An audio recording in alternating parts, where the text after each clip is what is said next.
Buenos días, ¿cómo están? Sean bienvenidos, iglesia, sean bienvenidos, qué bueno que están en casa. Y bueno, hoy vamos a iniciar una nueva serie, vamos a dar ese primer paso sobre el estudio y aprendizaje expositivo del libro de Eclesiastés. Entonces yo quiero animarlo a que usted también asuma un compromiso de enseñanza, de aprendizaje, a leer este libro. Dese la tarea de leerlo, léalo, medítelo en su casa, tómese ese tiempo de leer a lo mejor un capítulo diario, medio capítulo, y juntos como iglesia vamos a unir nuestros corazones en la enseñanza del libro de Eclesiastés. Esta serie se titula Aprendiendo el sentido de vivir. Y bueno, vamos a ser desafiados. Eclesiastés es un libro muy interesante y es muy curioso que también es un libro que atrae la atención aún de personas no cristianas, y por toda la sabiduría que despliega, por toda la enseñanza que está mostrando. Y bueno, estaremos llevando esta serie paso a paso y aprendiendo juntos, ¿sale? Déjeme darle una introducción. El mensaje de hoy está centrado en esta introducción de lo que vamos a estar viendo, hacia dónde vamos a estar orientando esta serie. Hace tiempo que no enseñaba de una forma expositiva, y yo disfruto mucho la enseñanza verso a verso. Y bueno, también estoy muy emocionado y estoy contento de poder compartir con ustedes este libro. Y sé que nos va a dejar también grandes lecciones. El libro de Eclesiastés es una parte integral de lo que se conoce como la literatura sapiencial de la Biblia. En nuestra Biblia hay una serie de libros y de escritos, tanto en prosa como en poesía, que llevan el título de sapiencial o didácticos. Por ejemplo, el libro de Job, Proverbios y algunos salmos son considerados textos didácticos.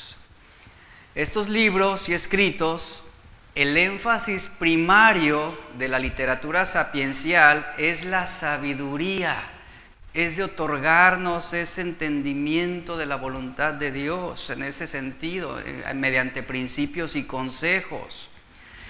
Y esta aparece como la clave para descubrir el sentido de la vida. En estos libros, tanto Job, Proverbios, algunos salmos y Eclesiastés específicamente, se responde la pregunta: ¿cómo puedo descubrir y encontrar el sentido de vivir? La sabiduría, desde la óptica de los escritos sapienciales, es el arte de vivir en este mundo, y tiene su base y configuración en el temor de Dios. Abarca todas las esferas de la vida y tiene que ver con todo aquello que ayuda al cristiano a ser diligente, ordenado, trabajador, honesto, sobrio, y un hombre, una mujer con buena reputación. La óptica de estos libros didácticos, de estos escritos, lo que hacen es brindarnos la sabiduría de Dios para mirar la vida desde una perspectiva diferente.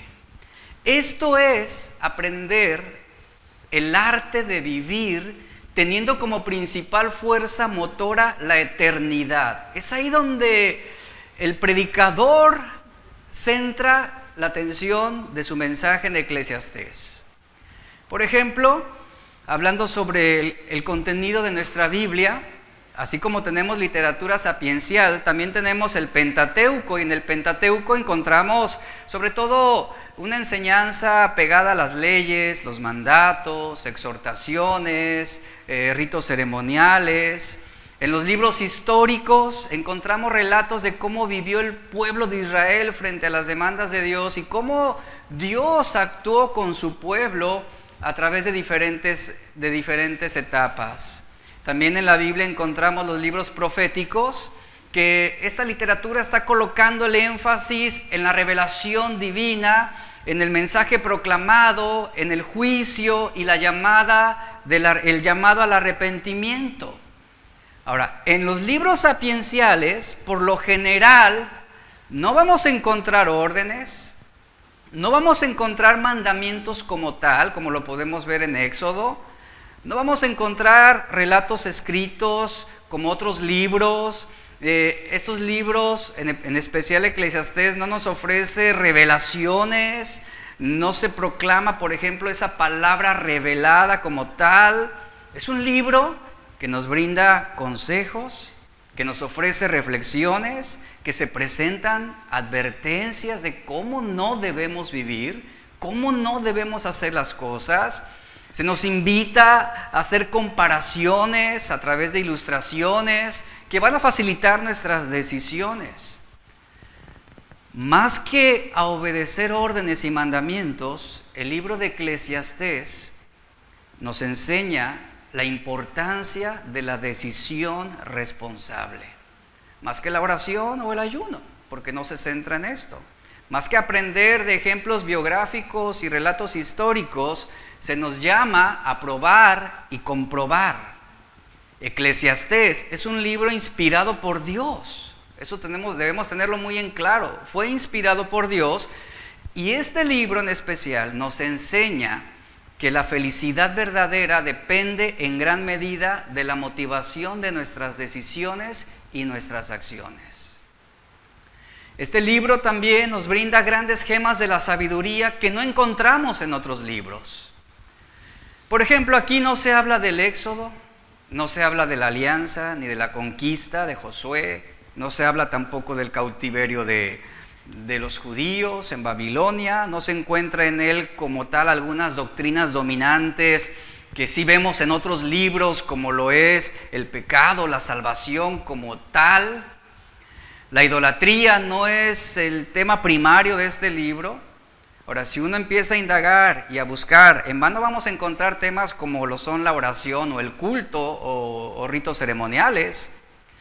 Cuando se estudia la literatura sapiencial, más que llevarnos al umbral del tabernáculo o de los sacrificios animales como ofrenda de expiación para entender, por ejemplo, el sacrificio de Cristo, lo que hace el libro de Eclesiastés es llevarnos por la puerta trasera. Es mostrarnos el sótano del corazón. Es el lugar al que pocos tienen acceso, que pocos conocen, pero que se encuentra la realidad de quienes somos. No hace mucho tuvimos la oportunidad de visitar un lugar muy bonito, y conocimos el sótano de ese espacio, de ese lugar. Y realmente era horrible el sótano. Había mucha basura, había botes, bolsas, basura aventada, cosas que no servían. Y eso es lo que hace el libro de Eclesiastés, llevarnos al sótano de nuestro corazón, donde están nuestros desperdicios, donde está esa basura que hemos permitido entrar en nuestras vidas, aquello que pocos ven, que pocos conocen, porque uno ve la fachada, uno ve la arquitectura, uno ve el diseño, uno ve el orden en esa apariencia, en esa estructura, pero pocos ingresan al sótano. Y cuando usted ingresa al sótano, no es agradable lo que usted va a encontrar. No es un lugar atractivo para mantenerse ahí o bajar un camastro, ¿verdad? Y tomarse un coco. Nadie hacemos eso. Esto es lo que hace Salomón con este libro. Llevarnos a ese punto recóndito. Llevarnos a ese lugar donde se exhibe lo profano del corazón y donde también nos ilustra de una manera clara y experimental las consecuencias trágicas de nuestras malas decisiones. Eso es lo que hace Eclesiastés. Nos lleva a preguntarnos de qué sirve a las personas llevar una vida religiosa si al fin de cuentas no han comprendido el sentido de vivir. Eclesiastés nos hace también la pregunta: ¿qué aprovechará el hombre si gana todo el mundo, pero pierde su alma? ¿De qué le sirve a las personas hacer el bien o el mal si a fin de cuentas no han comprendido el valor de la muerte ni de la vida? ¿Qué ganancia obtiene en la eternidad aquel que entrega su vida a trabajar y almacenar riquezas? Son preguntas que vamos a estar viendo durante este proceso, durante este camino, durante este transitar verso a verso. En Eclesiastés 2:11, Salomón cita y menciona unas palabras importantes sobre esto que le estoy diciendo. Vea las palabras que él está diciendo. Dice: consideré luego todas las obras que mis manos habían hecho. Consideré luego todas las obras que mis manos habían hecho y el trabajo en que me había empeñado.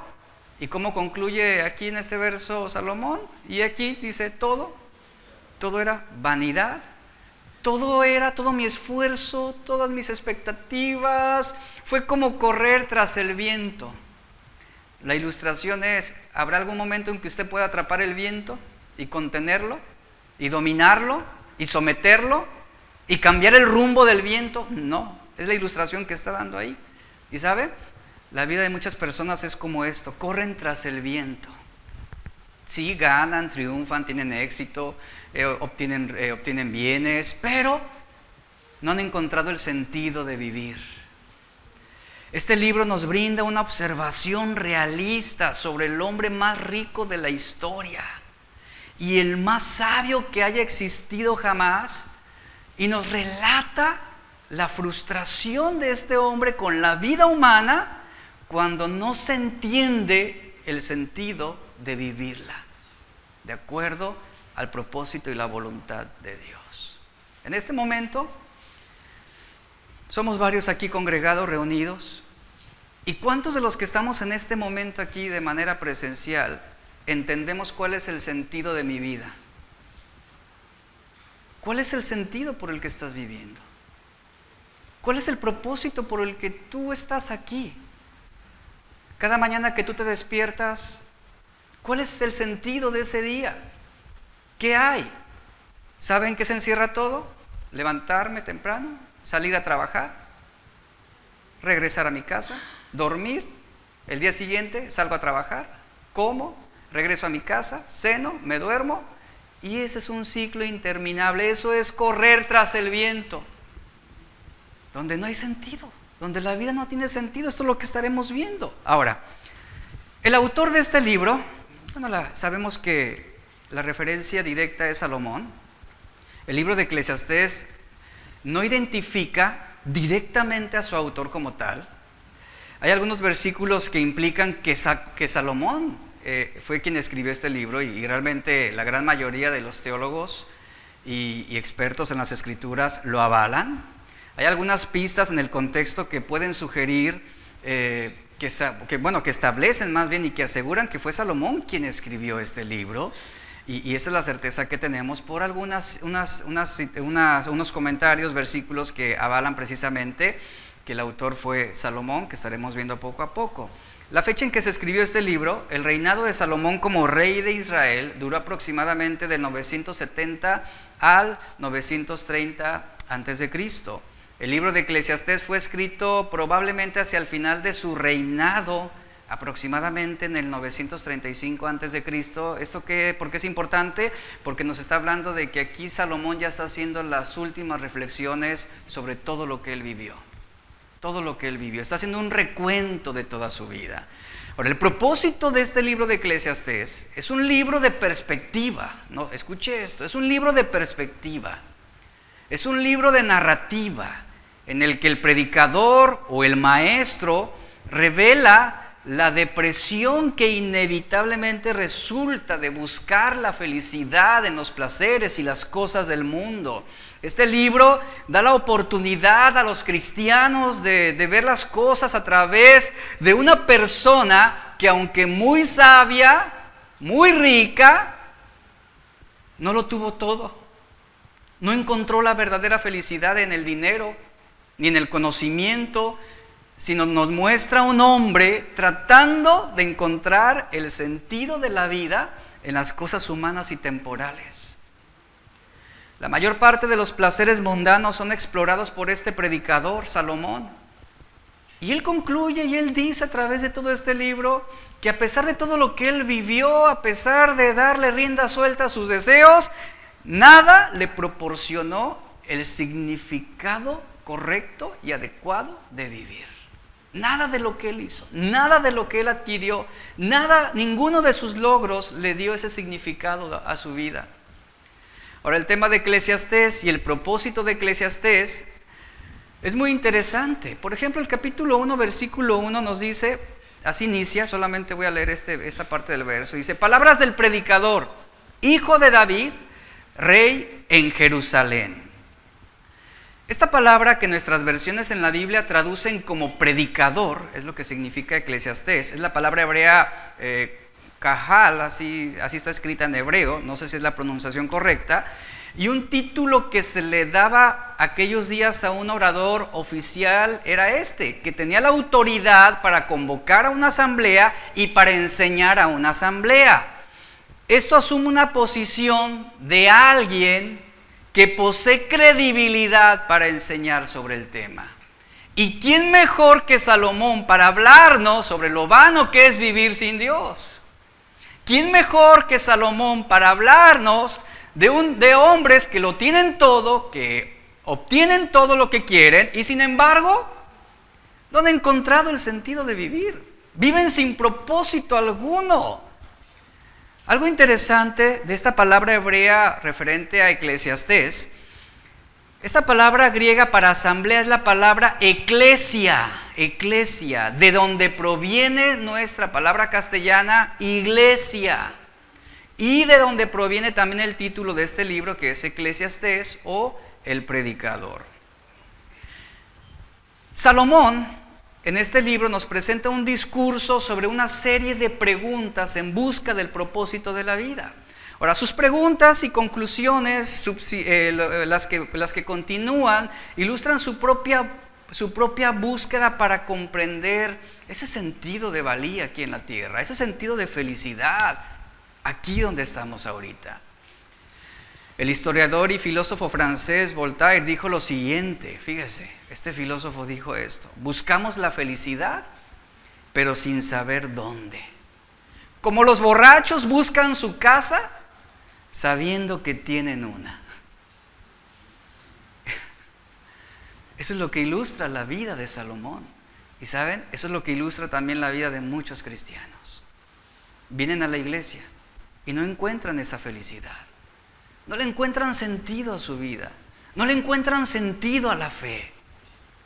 Y así como esos borrachos saben que tienen una casa, pero nunca dan con ella. Nunca la encuentran. Gran parte de los humanistas, de los psicólogos y filósofos no han logrado un acuerdo para describir realmente lo que es la felicidad. ¿Qué es? ¿O dónde está la felicidad? Si usted le pregunta a un materialista, le va a decir, bueno, en el momento en que tú obtienes y logras todo lo que quieres y deseas, tendrás felicidad. Para algunos jóvenes, el poder mantener una relación o casarse con el hombre o la chica de sus sueños, eso es como que eso sería mi completa felicidad. Para el avaricioso, el sacarse el cachito, ¿verdad? Ganarse la lotería, dicen, si yo me la ganara, ya no tendría problemas. Si yo me la ganara, finalmente sería feliz. Y se la ganan y terminan peor de como empezaron. En términos mundanos, la felicidad se resume en la obtención de 3 cosas que hay en la vida: salud, dinero y amor. Y ahí estamos tras el viento, no considerando a Dios en nuestros caminos. Eclesiastés nos enseña que la vida se trata en gran parte de las decisiones que tomamos. Todo el tiempo estamos haciendo decisiones. Aun cuando no lo sabemos, estamos tomando decisiones. Aun cuando no estamos conscientes sobre algo, tomamos decisiones. Cada día, varias veces al día, a veces estamos seguros de esas decisiones, a veces dudamos de tomar decisiones. Hay algunos que son rápidos para decidir. Hay otros que ni siquiera pueden encontrar suficiente información antes de poder tomar una decisión. Pero al final de nuestra vida estamos donde estamos y somos lo que somos por las decisiones que hemos tomado. La gente quiere descubrir el secreto para vivir feliz. Quieren una fórmula secreta para encontrar la felicidad. Y eso se convierte en un dilema ético. ¿Por qué razón?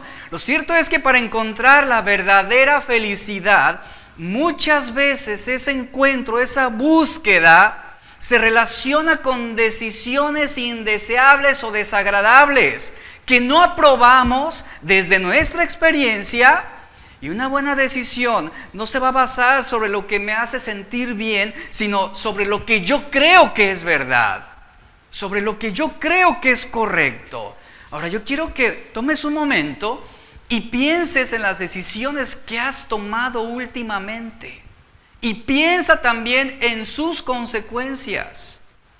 ¿Cuántas de esas decisiones lo hiciste impulsivamente? ¿Cuántas de esas decisiones las hiciste sin planear, sin evaluar, impulsadas por la emoción, impulsadas por ese corazón engañoso? ¿Cuántas de nuestras decisiones no han sido rápidas y torpes y resultan ser efímeras y resultan dejarnos consecuencias trágicas?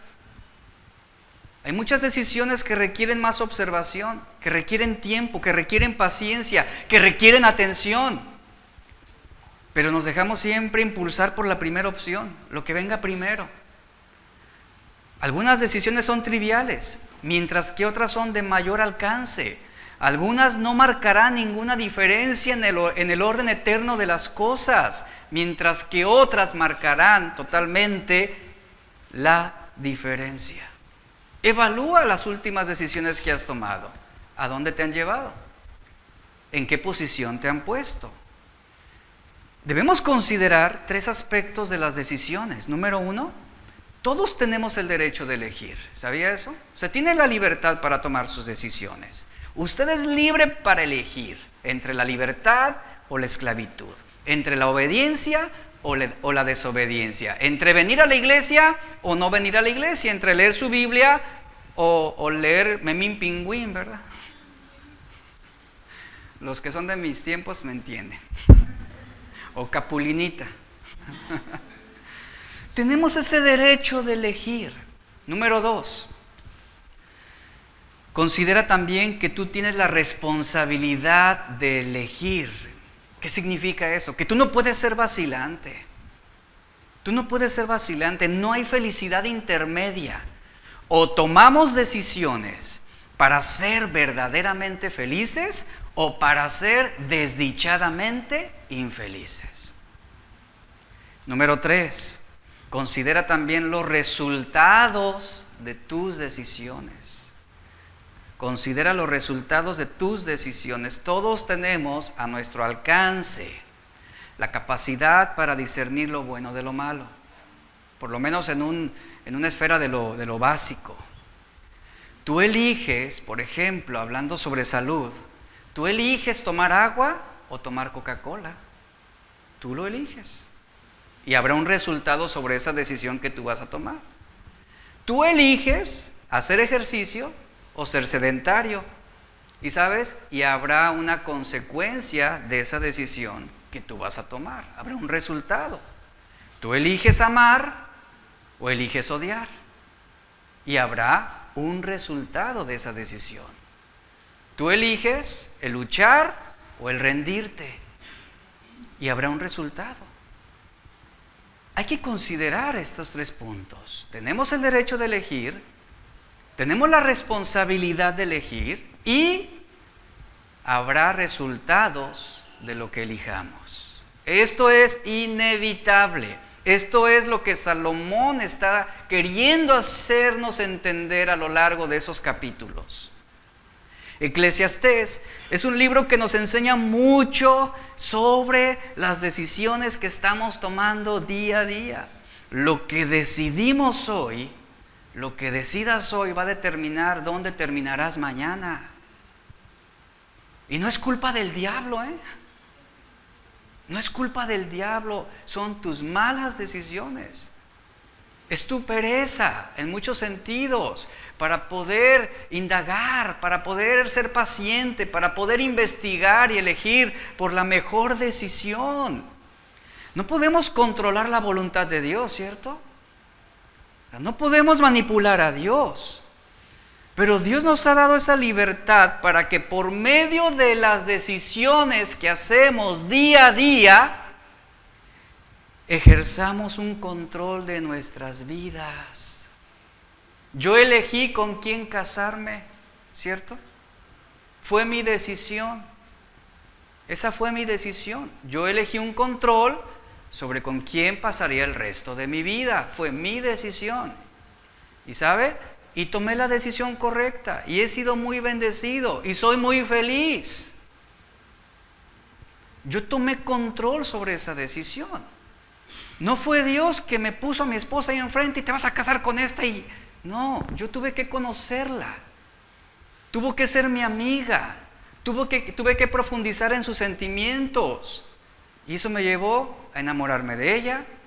Y después de enamorarme de ella, eso me llevó a tomar la decisión, escuche esto, la decisión de amarla. Porque usted sabe que en el matrimonio de repente hay situaciones en las que uno como que no siente, ¿verdad? Amar mucho. Pero es una decisión que hacemos día a día, amar, amar. Eso es el amor. El amor no se basa sobre una pasión meramente o sobre un buen sentimiento, es una decisión. Imagínese a Jesús muriendo en la cruz del Calvario impulsado simplemente por una emoción. En el momento en que Él estaba en la cruz y al ver todavía que la gente que Él estaba sufriendo y padeciendo, la gente se seguía burlando de Él. Si Jesús hubiera tomado una decisión de sacrificio por nosotros en base a un sentimiento, Él se hubiera bajado de esa cruz inmediatamente. Él hubiera dicho, no son merecedores de mi amor. No han respondido a mi amor ni a mi sacrificio. Yo no los voy a amar si ellos no me aman. Él decidió amarnos a pesar, dice la Escritura, de que aún éramos pecadores. Entonces, vea cómo esas decisiones que hacemos día a día es la manera en cómo ejercemos control. Ahora, yo tengo también decisiones. Yo puedo decidir pasarme toda la tarde viendo televisión o puedo decidir pasarme toda la tarde leyendo un libro y hacer ejercicio. Es mi decisión. Y sobre lo que yo decida, habrá resultados. Las decisiones son tu volante, ¿entiende esto? Es tu timón, es tu orientación, lo cual significa que lo que tú decidas hoy va a determinar tu historia. Tu historia. Yo te pregunto, ¿cuál es la historia de tu vida? ¿Cuál es la historia de tu vida? ¿Qué estás escribiendo en ese prólogo, en ese diálogo? Esto es lo importante. Entiende esto, se trata de la historia de tu vida. Eso es lo que Eclesiastés nos está enseñando. Y sabes, cuando tú lees todo el libro de Eclesiastés, de repente sientes sentimientos que te llevan a la tristeza y la depresión. Decir, ¿cómo fue posible que Salomón se permitiera tantas cosas insensatas, malas? Pero él nos dice, esta es la lamentable, la triste vida de mi historia. Esta es mi historia. Me equivoqué, fallé, me alejé de Dios, consideré vivir sin tomar en cuenta a Dios y ahora lamento muchas de las decisiones que tomé. Eso es lo que hace Salomón. Nos invita a pasar a ese sótano, a esas profundidades oscuras de su corazón. Salomón en Eclesiastés nos da un discurso muy profundo y poco comprendido de su historia. Realmente tú terminas de leerlo y no comprendes cómo el hombre más sabio, el hombre que lo tuvo todo, no comprendes cómo pudo ser tan necio, tan insensato. ¿Pero por qué motivo Salomón cayó de esa forma? Por el resultado de sus malas decisiones. Esa es la historia de su vida. Ahora, siendo ese el caso, debemos detenernos en cada punto de la toma de decisiones que hagamos y considerar en cada decisión la historia que queremos contar al final de nuestra vida. ¿Cuál es la historia que tus nietos hablarán de ti? ¿Cuál es la historia que tus hijos compartirán a sus hijos sobre ti? ¿Qué dirán de ti? ¿Qué dirán de ti? ¿Qué hablarán de ti? ¿Expresarán respeto, amor, admiración? ¿O dirán, yo nunca deseé ser como mi padre? Yo nunca quise ser como él. Porque me aborrecía, porque me menospreciaba, porque no me dedicaba tiempo. Y es donde uno comienza a reescribir esa historia. Considera, escucha esto es muy importante. Cada decisión que tú tomes, debes considerar la historia que tú quieres contar al final de tu vida. ¿Qué es lo que quieres que otros hablen y digan de ti?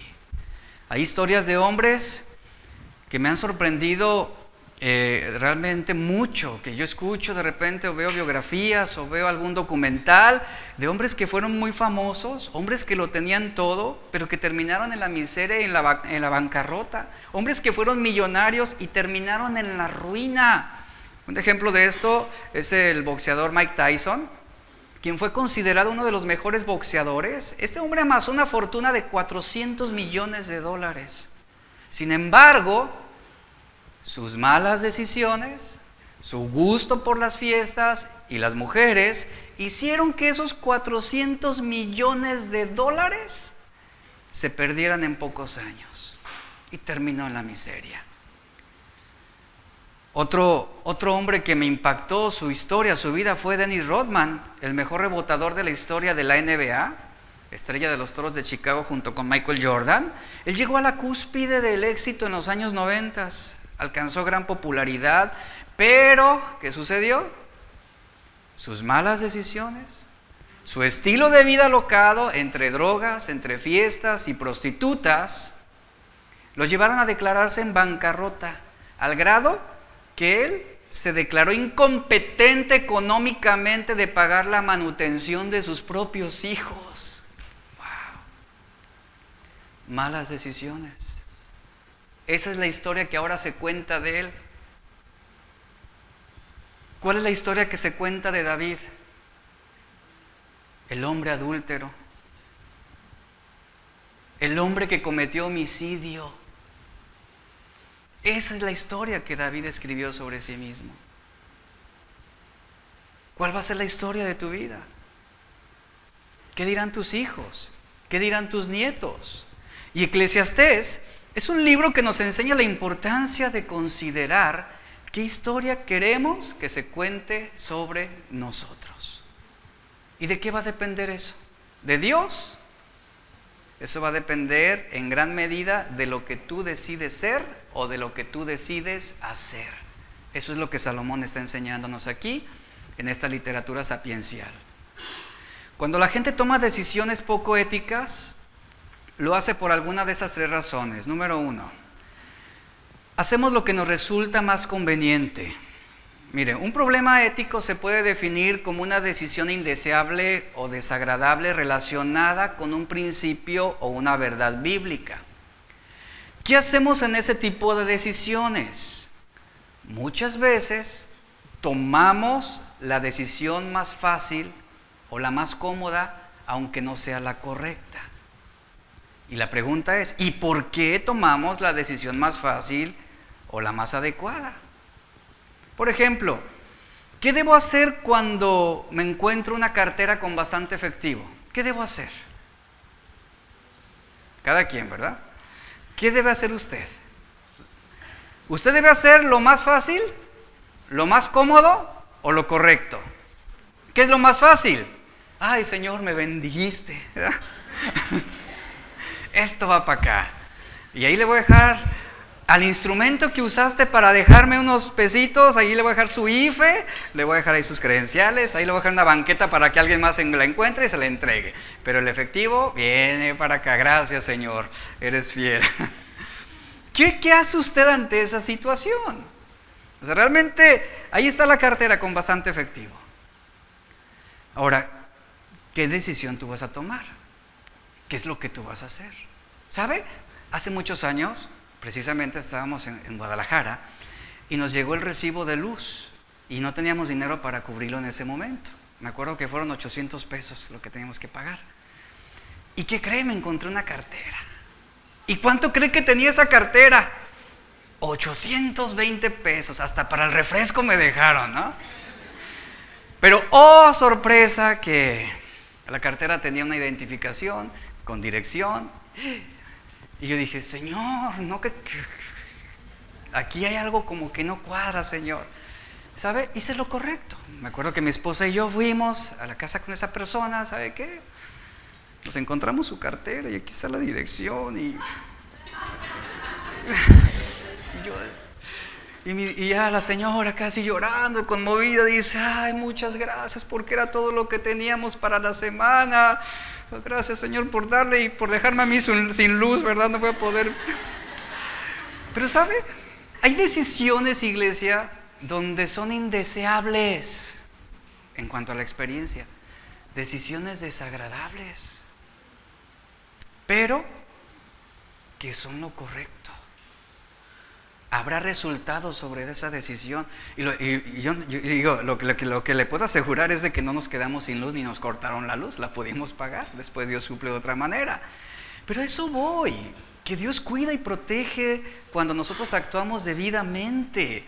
Entonces, ¿qué debo decir, por ejemplo, cuando una mentira es conveniente para mí, me ayuda a cubrir un error mío? ¿Qué debo decidir? ¿Qué debo hacer? Está la facilidad de mentir, ¿y qué hago? Cubro un error o cubro una falta y me evito una sanción o un despido o un castigo. ¿Qué debo hacer? Hablar siempre con la verdad. ¿Hasta dónde debo llegar con mi persuasión, por ejemplo, para ganarme un cliente? A los que son vendedores, al punto de manipularlo y engañarlo y hacerle ver algo que no es de lo que le estoy vendiendo. ¿Hasta qué punto? Note eso, es importante las decisiones que tomamos. Cuando se trata de obtener beneficios rápidos y ganancias rápidas, se nos facilita estar predispuestos a dejar pasar por alto nuestros principios bíblicos. ¿Por qué hacemos algo aún cuando sabemos que está mal? ¿Mentimos porque sabemos que no nos descubrirán? ¿Se nos facilita tomar atajos porque justificamos una acción inmoral? Salomón se enfrentó a muchos dilemas éticos que exigían decisiones indeseables o desagradables relacionadas con los mandamientos de Dios, y Salomón optó por lo fácil. Salomón optó por lo que le era más placentero en ese momento, y ahí están las consecuencias. Eclesiastés prácticamente es un libro que nos cuenta y relata su propia historia, el sufrimiento, el dolor y la vaciedad que él experimentó por no haber obedecido a Dios, por no haber tomado en cuenta a Dios en su vida. Romanos 12:21 nos dice, no seas vencido de lo malo, sino vence el bien con el mal. Número 2, cuando la gente toma decisiones poco éticas, lo hace por esta segunda razón. Número 2, hacemos todo lo necesario para obtener lo que disfrutamos. Mire, una cosa es decidir por lo conveniente, otra cosa es decidir por lo que nos causa placer.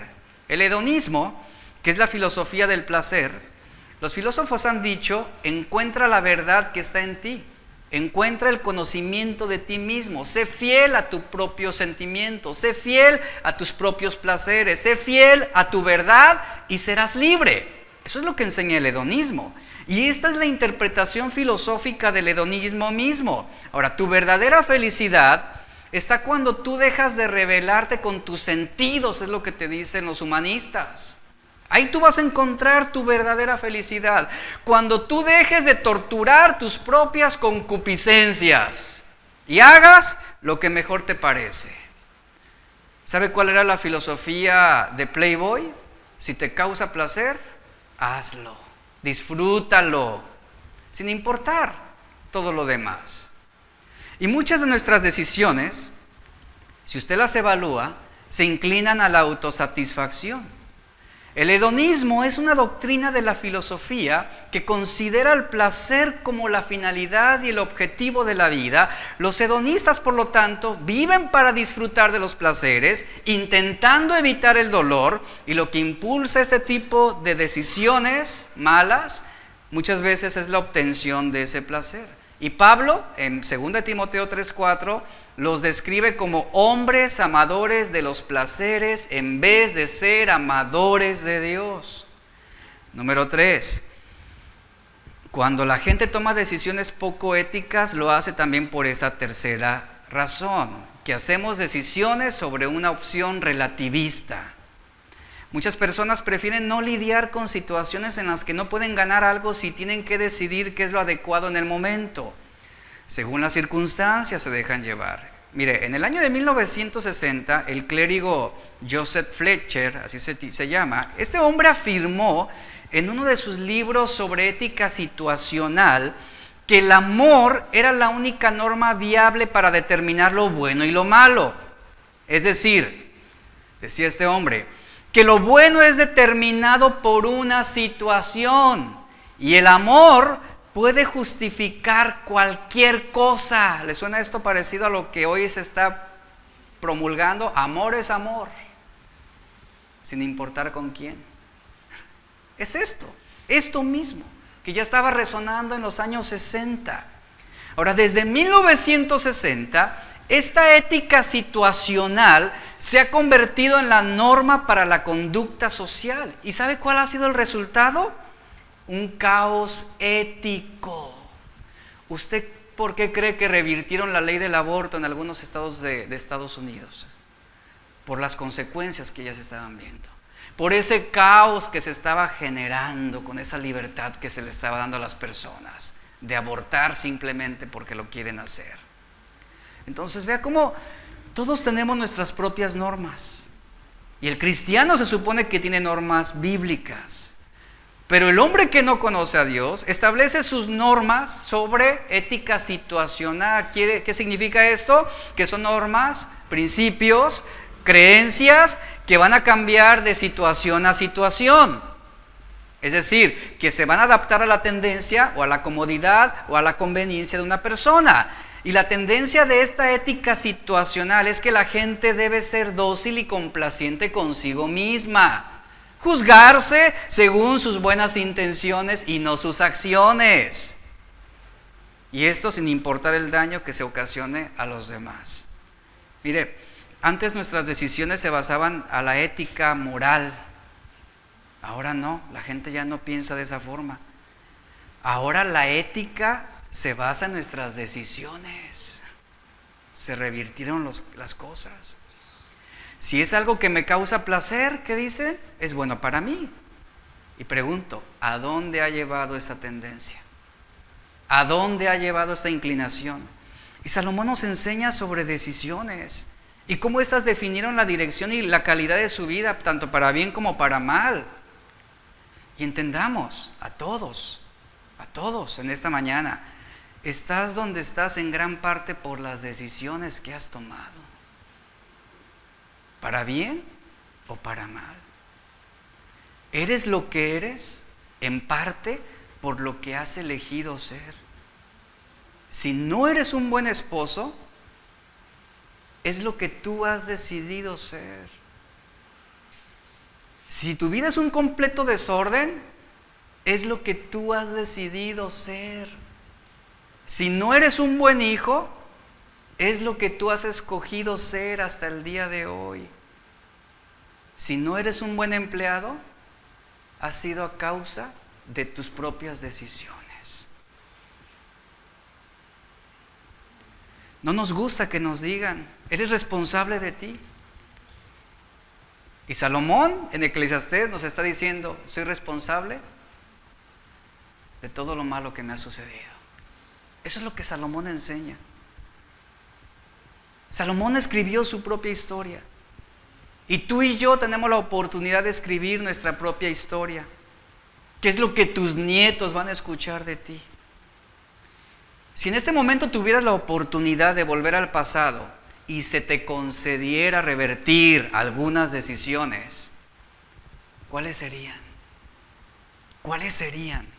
¿Qué decisiones desharías? Seguramente, sin conocer a profundidad lo que pasa con cada uno de ustedes, seguramente te empeñarías en deshacer aquellas malas decisiones que te llevaron a los capítulos más deprimentes y más oscuros de tu vida. Desearías poder volver al pasado, borrarlos, arrancar esas hojas de tu biografía y reescribir una nueva historia. Pero ¿sabes qué es lo maravilloso? Que en Cristo tenemos la oportunidad. En Cristo tenemos la oportunidad de reescribir nuestra historia. Todas las cosas han pasado, todo lo malo ha quedado atrás. En Cristo somos una nueva criatura. Y Eclesiastés es un libro que nos lleva a reevaluar nuestras decisiones y comprometernos a tomar mejores decisiones en el futuro. Lo triste de esto es que muchos tachan esos renglones que no les gustan de su vida, ¿y saben? Y siguen cometiendo los mismos errores en diferentes formas. No aprenden de sus malas decisiones. Y aquí yo les dejo un consejo.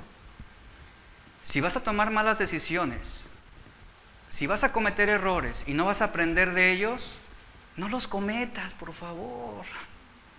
Si no vas a aprender de tus errores, no los cometas, evítalos. Hazle un favor a tu familia, hazle un favor a tus hijos, hazle un favor a tus padres. Ahora, si vamos a cometer errores y vamos a fallar, que todos estamos expuestos, aprendamos de esto, corrijamos, asumamos la responsabilidad. Cuando alguien no cambia sus malas decisiones, simplemente es porque está convencido de que sus malas decisiones fueron la culpa de alguien más. Qué triste es esto. Cuando alguien no acepta sus errores, es porque está convencido de que fue alguien quien lo impulsó a hacer las cosas mal. Ahí está Adán, la mujer que me diste. Ahí está Eva, la serpiente fue la culpable. Ella no asumió su responsabilidad. Él no asumió su responsabilidad. Así que siempre y cuando la gente piensa así, siempre y cuando me aleje de esa persona que me induce, entonces yo voy a vivir bien, yo no estoy mal, el problema no soy yo, el problema es aquel que me indujo a lo malo. Pero nunca asumimos responsabilidad. Entre parejas se cometen o se divorcian creyendo que la otra parte tenía la culpa. ¿Y qué sucede? Y se vuelven a casar con otra persona y recomienza un nuevo ciclo de malas decisiones al no asumir su responsabilidad ni corregir sus errores. Salomón, un hombre sabio, un hombre que lo tuvo todo, pero un hombre con muchas malas decisiones. Muchas malas decisiones. Salomón fue un hombre que tomó malas decisiones, él perdió la orientación sobre el sentido de la vida, fue un hombre que escribió proverbios en su juventud, en una etapa de su vida quizás orientada, madura, enfocada, con perspectiva correcta, una etapa en la que seguramente él conservaba su integridad, sus valores espirituales. Usted lea proverbios, es impresionante. Sin embargo, sabemos que él tuvo un desvío sin precedentes que lo llevó a la apostasía hacia el fin de su reinado, esto en 1 Reyes 11. Y esta es la parte trágica de la historia de este hombre. Y sabemos que Salomón redactó Eclesiastés cuando ya era viejo y él comenzó a hacer un recuento de toda la historia de su vida. Y la primera mala decisión que encontramos en Salomón fue que él inició su declive cuando él desplazó a Dios del primer lugar de su corazón. Dice 1 Reyes 11:3, y tuvo 700 mujeres reinas y 300 concubinas, y sus mujeres ¿qué? Desviaron el corazón de este hombre, lo apartaron de Dios. El amor incontrolado a las mujeres, a muchos, dice Proverbios 7:26, a muchos ha hecho caer heridos. La segunda mala decisión de Salomón consistió en hacer enojar a Dios. Dice 1 Reyes 11:9, y se enojó Dios contra Salomón por su insensatez. Escucha muy bien esto. Si tú agradas a Dios, no importa si desagradas al hombre, pero si tú desagradas a Dios, ya no importa a quién tú agrades. La tercera mala decisión de Salomón fue entregarse a la idolatría. ¿Cómo el hombre más sabio se entregó a la idolatría. Salomón desestimó su propia debilidad. Él era el ejemplo a seguir del pueblo. Él era el hombre más popular de aquel tiempo. Era el referente de la gente. Era el youtuber más conocido de la época, ¿no? Con millones de seguidores, en quien estaba la mirada de millones de jóvenes. Imagínate cómo era la popularidad de Salomón, que posiblemente hasta los niños jugaban diciendo: cuando yo crezca quiero ser como el gran rey Salomón. ¿Verdad? Era el ídolo de muchos, ¿verdad? Así como que el referente para muchos.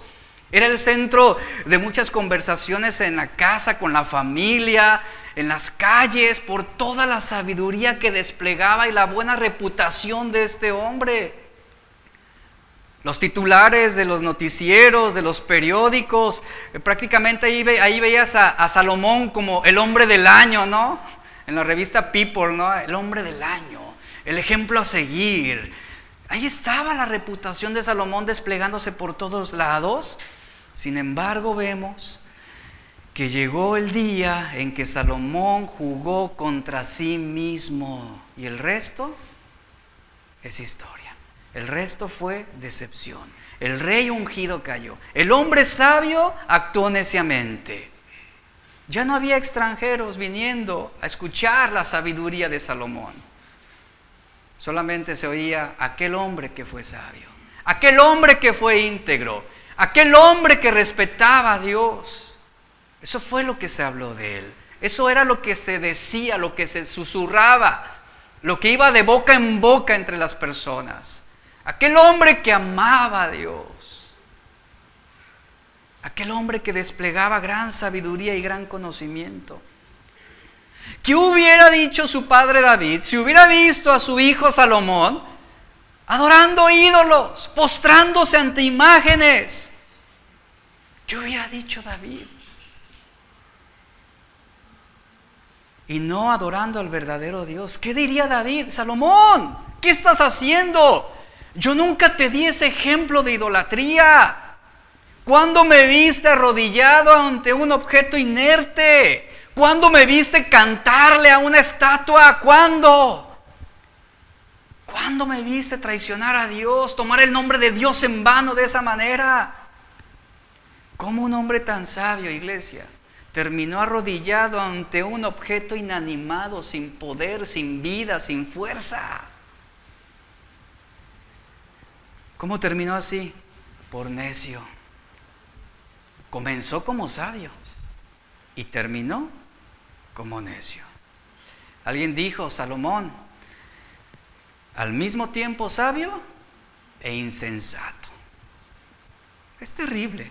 La cuarta mala decisión de Salomón fue que él cambió la gloria del Dios incorruptible en semejanza de imagen de hombre corruptible, de aves, como dice Romanos 1, 22 al 23, de aves de cuadrúpedos y de reptiles, como lo dice Pablo a los romanos. Profesó ser sabio, se hizo necio, cambió la gloria del Dios incorruptible en semejanza de hombre corruptible, es lo que está diciendo claramente aquí. Y este fue otro grave error de Salomón. Tiró por tierra las enseñanzas de su padre respecto a quién es el único digno de adoración. ¿Cómo sucedió este grave error? Salomón dejó que sus mujeres desviaran poco a poco su corazón. ¿Quién tomó la decisión de involucrarse con tantas mujeres? Salomón. Ahí está el resultado de sus decisiones. Esas mujeres apartaron su corazón de la verdadera adoración. Él fue víctima, o fue por la mala influencia de sus reinas, de sus concubinas. Y ahí está Salomón rindiendo su corazón a las peticiones de mujeres, insensatas, necias, idólatras. Y la quinta mala decisión que yo puedo observar en Salomón fue que él descendió a Egipto para hacer alianza. Tú lo puedes ver en su historia. Él tomó la hija del faraón, tomó posesiones, aumentó sus carros de guerra, obtuvo mejores caballos, hizo parentesco con el faraón de Egipto. Emparentó, tomó a su hija y la llevó a la ciudad de David. Vea cómo Salomón se familiarizó con el enemigo, se emparentó con la hija del tirano que los tuvo cautivos durante tantos años. y con él mismo que los mantuvo esclavos por muchos años, ahora ahí estaba Salomón coqueteando con Egipto. Vemos a un Salomón regresando al lugar de esclavitud de donde Dios los había sacado. Y ahí está ese hombre sabio, codiciando y negociando con el enemigo. Aquí la pregunta sería, Salomón, ¿qué fue lo que te dio Faraón que fuera más valioso que Dios? ¿Qué fue lo que te dio Faraón para que te olvidaras de Dios? ¿Qué fue lo que te dio ese rey que no pudiera darte Dios? ¿Qué te ofreció el Faraón que no pudiera darte el Señor, que no pudiera proveerte Dios? ¿Qué fue? ¿Por qué fuiste seducido tan fácilmente? Proverbios 4, 23 al 27. Vea el contraste de las palabras de Salomón cuando escribe Proverbios. Él mismo, vea la enseñanza. Salomón dice, sobre toda cosa que guardes, guarda tu corazón, porque de él mana la vida. Aparta de ti la perversidad de la boca, aleja de ti la iniquidad de tus labios. ¿Qué? O sea, ¿el hombre inspirado por Dios escribió esto? Sí. Aparta de ti la perversidad de tu boca, aleja de ti la iniquidad de tus labios, que tus ojos miren lo recto y que tus párpados se abran a lo que tienes delante. Examina la senda que siguen tus pies y sean rectos todos tus caminos. No te desvíes a la derecha ni a la izquierda, aparta tu pie del mal. ¡Wow! Pero leemos esto en Proverbios y leemos Eclesiastés, ¿y qué sucede? Hay incongruencia. ¿Qué pasó, Salomón? No guardaste tu corazón. Salomón, ¿qué hiciste? Tú mismo te pervertiste. Tú mismo caíste en esa iniquidad de tus labios. Tus ojos no miraron lo recto. Te dejaste llevar por lo que tenías por delante de ti. Seguiste la senda del pecado. Te desviaste a derecha, a izquierda. Te apartaste, seguiste lo malo. Ahí está Salomón. Qué dura enseñanza, iglesia. Qué dura enseñanza. ¿Qué dirán nuestros nietos de nosotros? ¿Qué dirán tus hijos? Un anciano residente de cierta isla del Caribe salió de su refugio tras el paso de un huracán. Al examinar los daños, este hombre vio que yacía en el suelo un árbol gigantesco que había permanecido durante muchos años, durante cientos de años, cerca de la puerta principal de su hogar humilde. Y este hombre se preguntaba, ¿cómo fue posible que este árbol tan robusto, con tantos años, hubiera colapsado tan fácilmente y los árboles más pequeños de su alrededor sobrevivieron, se mantuvieron erguidos? ¿Qué pasó? Se acerca al árbol gigantesco, comienza a mirar el tronco de ese árbol y encuentra la respuesta. El interior que parecía un sólido ejemplar, ese tronco estaba podrido por dentro. Y cuando llegó la tormenta, puso al descubierto la debilidad y el deterioro oculto. Ese es el sótano del corazón, iglesia. Es de lo que estamos hablando hoy. Es de lo que estamos hablando hoy. Y aquí está Salomón diciéndonos, engañoso es el corazón más que todas las cosas. El corazón es el centro de operación. Quien aprenda a controlar su corazón, aprenderá a tomar buenas decisiones. Ha logrado la mayor de todas las conquistas, él mismo. Salomón lo había dicho, Proverbios 16:32, mejor es el que tarda en airarse que el fuerte, y el que se enseñorea de su espíritu que el que toma una ciudad, hablando del dominio propio. Pero ¿sabe? Parece que Salomón olvidó el gran mandamiento de Dios a Israel, dicho en Deuteronomio 6:5 al 7. Oye Israel, Jehová nuestro Dios, Jehová uno es. Amarás a Jehová tu Dios con todo tu corazón y con toda tu alma y con todas tus fuerzas.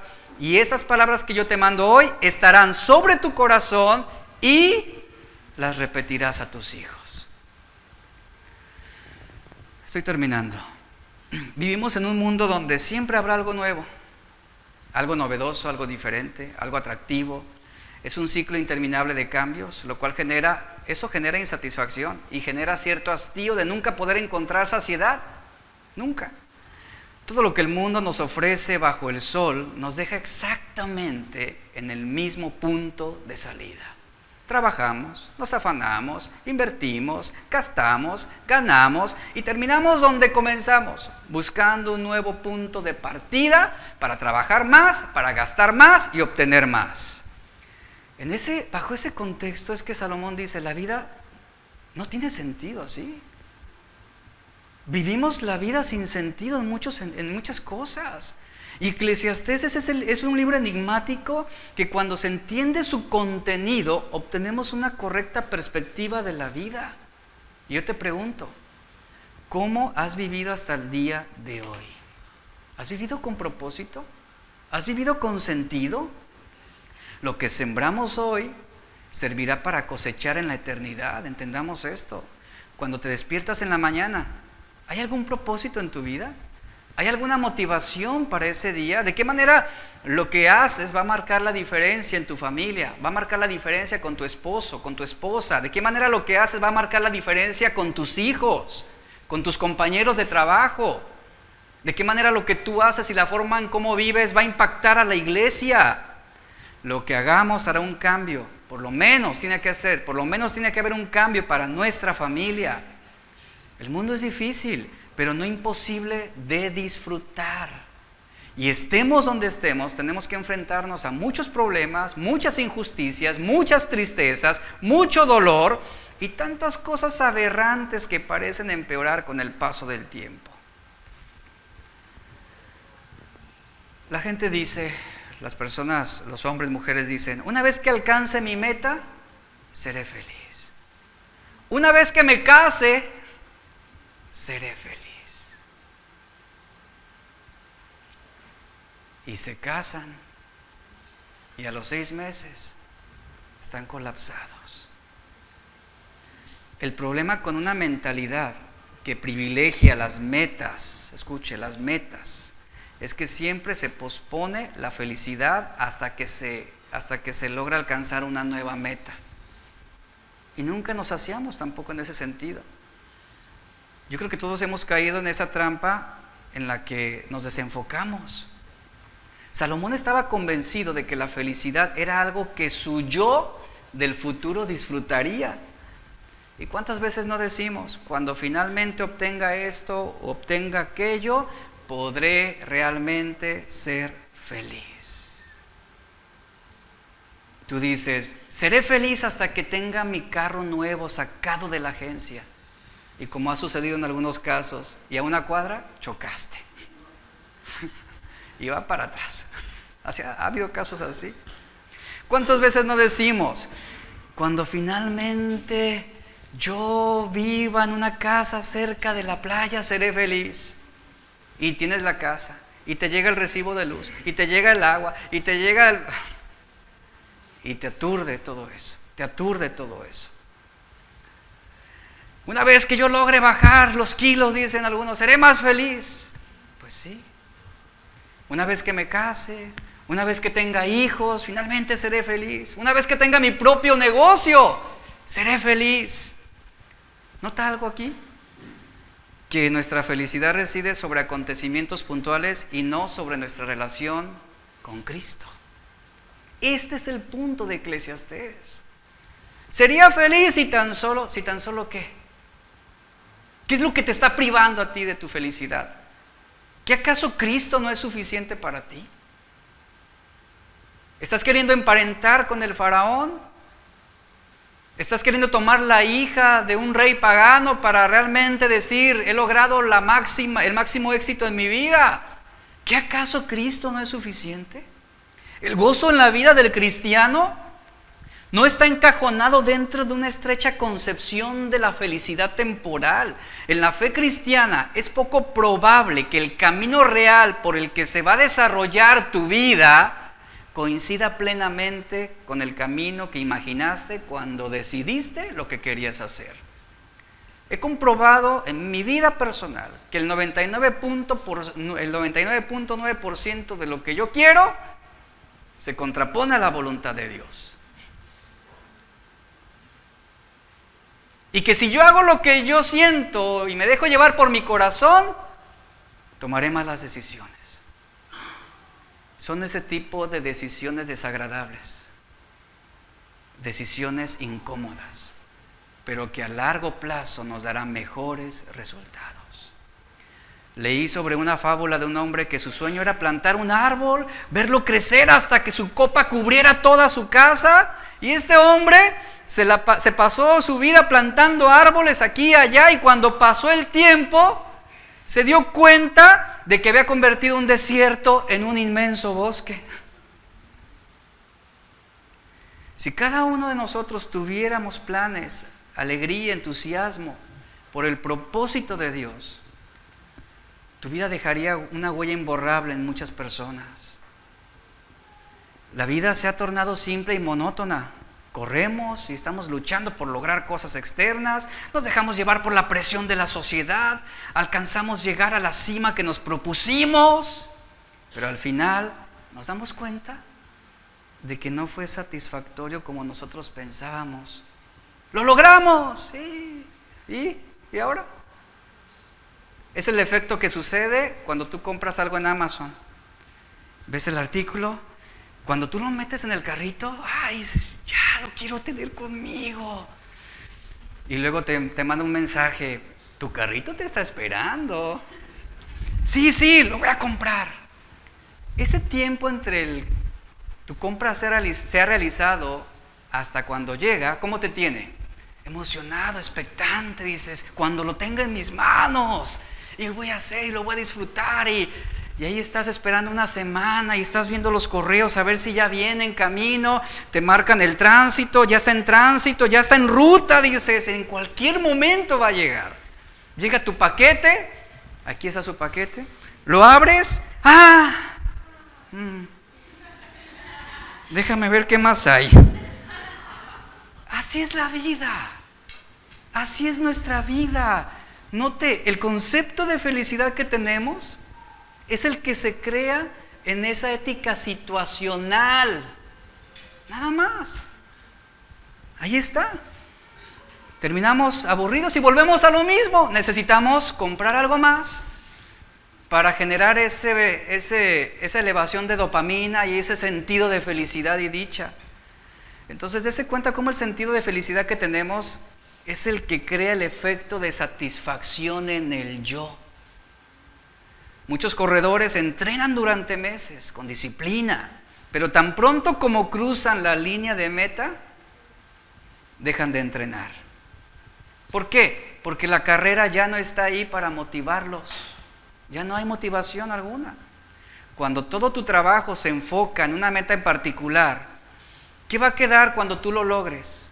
¿Qué motivación te va a dejar cuando tú alcances aquello que tanto te habías propuesto? Esa es la razón por la cual muchas personas regresan a sus viejos malos hábitos una vez que logran lo que querían. Dicen, ya bajé de peso. Entonces ya me puedo echar unas 3 donitas, una hamburguesa, refresquito. No pasa nada. Y es un ciclo autodestructivo. Termino esto. Un escritor dijo lo siguiente: no hay nada más inútil que hacer muy bien aquello que no debería hacerse. Está buenísimo. Se lo repito. No hay nada más inútil que hacer muy bien aquello que no debería hacerse. En resumen, en este primer mensaje, esta introducción, en resumen, Salomón nos da este consejo: valora lo que tienes hoy. Valora lo que tienes hoy antes de que la vida te enseñe a valorar lo que perdiste. Valora lo que tienes hoy. Toma decisiones correctas, no cómodas, no situacionales, correctas, bíblicas, basadas en la voluntad de Dios. Valora tu familia, valora tu esposa, valora tus hijos, es lo que tienes hoy. Y que no llegue un día en que lo pierdas todo. Y que no llegue ese día en que la vida te enseñe a valorar lo que tenías y que no lo disfrutaste.